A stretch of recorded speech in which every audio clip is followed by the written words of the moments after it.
Tunamshukuru Mungu mpaka hivi ninavyoongea maandalizi ni 99%.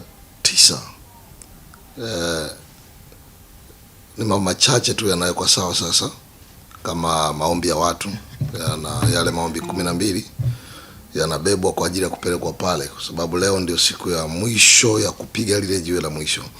Kwa hiyo maombi 12 ambayo watu wanaomba ndio yanawekwa leo, yanapangwa. Wao walikuwa na karatasi moja na huko ilikuwa copy na baki huko. Wanaweka original hapa, copy anaenda nayo na unatiki yale ambayo Mungu amekutendea katika mwaka huu. Kwa watu wengi Mungu amewatendea. Kwa maandalizi kwa ujumla nadhani nikasema imefikia mwisho kabisa, na watu tayari wameshaanza kuingia. Yaani hivi ninavyoongea watu wameshaanza kumiminika viwanjani. Naamini maisha ya watu yatamuona Bwana. Tulitoka ni mkesha wa Christmas wa Chako ni Chako. Ule vuka kabla ya kuvuka. Chako lazima kiwe chako. Na sasa tunaingia kwenye huu mkesha wa vuka ni Chako. Labda utofauti ni Mungu ambao mtu anaweza kusema mbona tulifanya au tunafanya. Chako ni chako, tafsiri yake kimaandiko maana yake kuna watu wengi sana wana vitu vyao lakini viko mikononi mwa watu waharibifu. Nitakupa mfano. Mama mmoja jana alikuwa anashuhudia pale kwenye ibada. Yeye alikuwa anafanya biashara, anauza biashara kubwa lakini anauza 200,000 tu, 100,000. Baada ya kufuatilia tena, yeye akufuatilia, alipelekewa habari na katoto. Kakamwibia mafuta nyumbani kwao ya upako, kakampelekea, kakaiba kwa mamake. Akasema mbona nateseka baba wakati mama anatumia mafuta ya upako na amefunguliwa. Kakampelekea, alipoenda kupaka pale nyumbani kwake usiku, anasikia kitu usiku kinapiga kelele usiku, yani kina juu ya bati. Kutoka nje anakuta ndege mkubwa yuko pale. Akachukua mafuta yale, kapaka mkononi, kamnyoshia mkono tu kwamba kama wewe ni ndege wa kawaida uondoke, kama sio wa kawaida ufe. Ile ndege aliinuka akajipiga kwenye ukuta mpaka damu zinatoka, akafa. Kesho yake anaenda kwenye biashara ile ile ambayo miaka yote anauza 200,000, anakuta anauza 1,000,000 na baada ya siku chache ameenda mpaka 5,000,000 anauza biashara ile ile. Sasa hapa maana yake kila watu wengi sana wana vitu vyao lakini viko mikononi mwa watu. Maisha yao yamekamatwa. Na chako lazima kiwe chako, maana yake lazima kirudi mikononi mwako. Kuna vitu ni vyako lakini vinatawaliwa au vinashikiliwa na watu wengine kwa njia za ujanja ambao wewe huna. Kuna watu wana mahesabu mengine. Ndio maana watu hata ukifanikiwa kwenye biashara hawakuulizi umesoma chuo gani, wanakuuliza ulienda wapi. Kwa nini? Kwa sababu wanajua kuna njia nyingine. Sasa njia ya Mungu maana yake kila kilichotekwa kwenye maisha yako kinarudi mikononi mwako. Ndio chako lazima kiwe chako.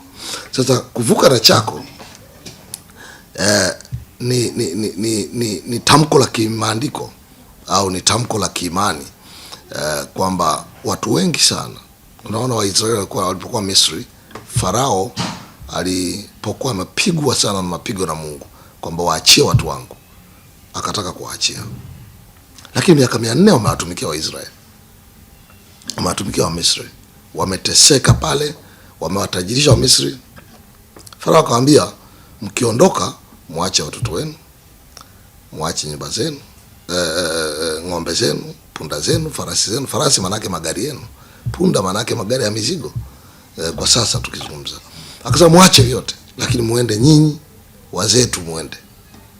Musa akamwambia kama Mungu alivyonituma, hatutaacha hapa kwako wala kwato wa ng'ombe wetu wala ukwato wa ng'ombe wetu wala ng'ombe wetu wala mpunda wala mbuzi. Tutakwenda na vitu vyetu, tutakwenda na watoto wetu, tutakwenda na mali zetu, tutakwenda na uchumi wetu.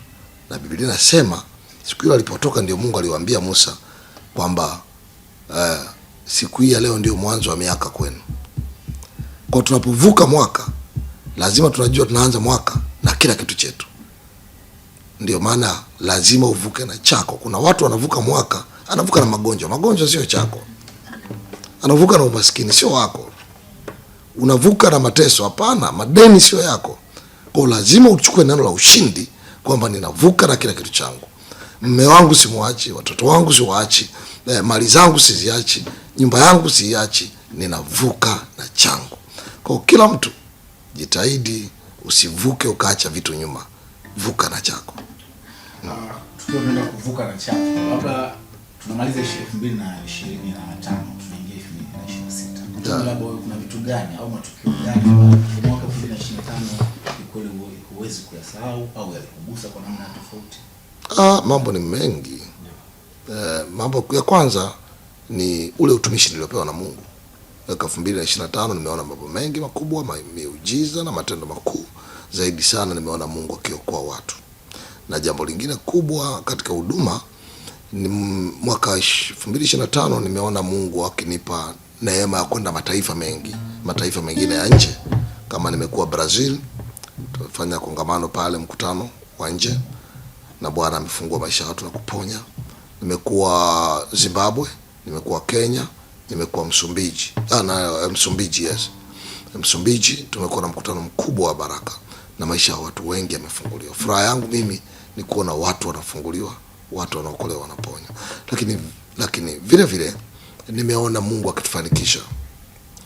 Na katika huduma tukio moja kubwa ambalo limefanyika ni uzinduzi wa hema letu kubwa la baraka. Tumekuwa na uzinduzi mkubwa ambao ulikuwa wa baraka katika nchi yetu ya Tanzania na watu wengi walibarikiwa. Kwa hiyo ni jambo la baraka, tumemwona Mungu. Jambo lingine ni katika mipango yetu Mungu ameifanikisha. Lakini vile vile mambo ambayo yamenisikitisha katika mwaka huu pamoja na shida iliyotokea kwenye taifa letu. Watu kuuawa katika uchaguzi, kipindi cha uchaguzi, vurugu zilizotokea, watu kuuawa, sio jambo la kufurahisha katika taifa. Kwa hiyo lituhuzunisha sana. Mimi binafsi nilihuzunika sana. Nimetoa pole kwa watu wengi sana na kuwatia moyo na kuambia bado tumaini lipo, na kuambia amani ya Mungu ikitawala moyo wako utakuwa salama, kwa sababu mshtuko uliotokea kila mtu ashitushwe katika nchi, na wengine inawezekana kupata shida ya kuumia, lakini moyo wako uliumia.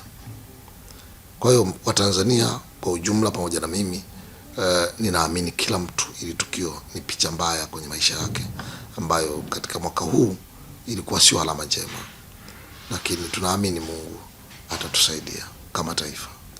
Na kuna watu wanaolalamikia kwa utumishi, wanasema kuna muda muongei mmekaa kimya. Sidhani kama hatujaongea. Wanataka tuongee nini?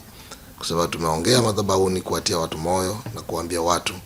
Mimi na binafsi nimeongea kwa upande wa walioumia, nikawatia moyo. Kwa upande wa serikali tumeshauri kwamba ni vema sana mambo yaishe kwa kukaa, na hekima ni bora kuliko nguvu.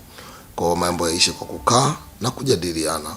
Na upande wa pili pia nao tumeshauri kwamba lazima serikali ikubali kukaa, lakini hawa pia upande wa pili ambao labda wana haki zao wanadai kama taifa na viongozi kama serikali, kila mtu, kila pande. Upande wa serikali unaweza kuwa na makosa, hakuna mtu ambaye hana makosa duniani, kwa sababu binadamu tuko duniani, sio malaika. Dunia ndio hii tulionayo, na kama tutafanya jambo lolote ni vizuri kulimaliza kwa kukaa chini, kwa sababu maandiko yanasema hekima ni bora kuliko nguvu. Kwa hiyo tumeshauri tunapokuwa upande wa serikali. Unajua wakati mwingine mtu anataka labda tuongee vile anavyotaka tuongee, lakini ni vema sana hekima ikitumika, na kuna mambo ambayo unaweza kuongea na kuna mambo ambayo unaweza kushauri serikali wazi, lakini pia kuna mambo unaweza kushauri pembeni kwamba hili jambo likikaa hivi ni baraka. Kwa hiyo tunapokuwa viongozi wa dini tunahitaji wisdom sana, na wisdom inajenga, haibomoi. Kwa hiyo mimi nafikiri wanaposema watu hatujaongea, wanaotufuatilia kwenye ibada, kwenye TV, tumeongea. Maana yake mimi sehemu yangu mara nyingi ni madhabahuni, na madhabahuni unahitaji hekima ya kuongea, kwa sababu ukikosea pia waweza kuleta shida nyingine ambayo haitakuwa njema. Kwa upande wa serikali tumeshauri, upande wa watu ambao ndugu zetu wote vijana Gen Z tumeshauri pia kwamba upande huu ukikubali kukaa na upande huu ukikubali kukaa, naamini tutajenga taifa. Kwa hiyo tunahitaji kulijenga taifa kwa amani, lakini ili tujenge taifa kwa amani tunahitaji kwanza hekima. Hekima ikitangulia itatujenga. Tunaingia 2026, unaona nini au ni yapi ambayo unasema haya 2026 lazima yaweze kufanyika? Mimi kama mtumishi wa Mungu, cha kwanza ninaona ni mikutano mikubwa ya Injili na watu kuokolewa. Naona revival ya maisha, watu kufunguliwa, kuokolewa, Tanzania kubadilika, cha kwanza, na duniani kote. Na neema hii ya Mungu kutoka Tanzania, sisi watumishi wa Mungu, sio mimi tu na wengine, kuvuka mipaka ya taifa letu. Lakini vile vile kama taifa tunaamini Mungu anaenda kutupeleka mahali pema. Manake jambo lililotokea mwaka huu limekuwa fundisho, sio tu kwa viongozi wa dini. Serikali yenyewe imejifunza kitu haijawahi kutokea Tanzania. Kwa serikali imepata somo, vijana wamepata somo, kila mtu polisi wamepata somo, jeshi limepata somo, kila mtu kwa taifa hili la Tanzania. Kwa tunaamini mwaka 2026 kutakuwa na mabadiliko makubwa maeneo mengi sana. Na tumeshaanza kuona mambo mengi yanaanza kubadilika. Kwa tunaamini 2026 kutakuwa na mabadiliko na taifa litakuwa na taifa la baraka, taifa la amani na kustawi. Lakini vile vile tuamini mkono wa Mungu. Tunapovuka na chetu tutauona mkono wa Bwana 2026 na tutaona baraka za Mungu kuvuka mwaka. Na vile vile siwezi kulizungumza hapa, nitalizungumza saa 6 tunapovuka. Tukivuka tu ile saa 6 tunapovuka kuingia 2026 ndipo ninakuwa na neno la mwaka. Kwa mfano mwaka huu tulikuwa na neno mwaka huu unaitwa mwaka wa kumiliki na kutawala. Neno kumiliki na kutawala kibiblia maana yake Mungu alisema zaeni mkaongezeke mkatawale mkamiliki. Kwa hiyo watu wanapokuwa na neno la Mungu linatembea nao mwaka mzima, linawalinda, linawapigania, linasimama nao. Kumbuka Mungu akitaka kuokoa analituma neno. Kwa Mungu anapotupa neno la mwaka mzima kwamba hii ni neno la mwaka, maisha yako hayabaki vile alivyokuwa tena. Maisha yako hayabaki vile alivyokuwa tena. Kwa hiyo watu wasubiri saa 6 hiyo nitatamka neno la mwaka. Na watu wengi wameona mwaka huu wakimiliki viwanja, wakimiliki mashamba, wakimiliki biashara, wakimiliki mafanikio na wakitawala katika maisha yao.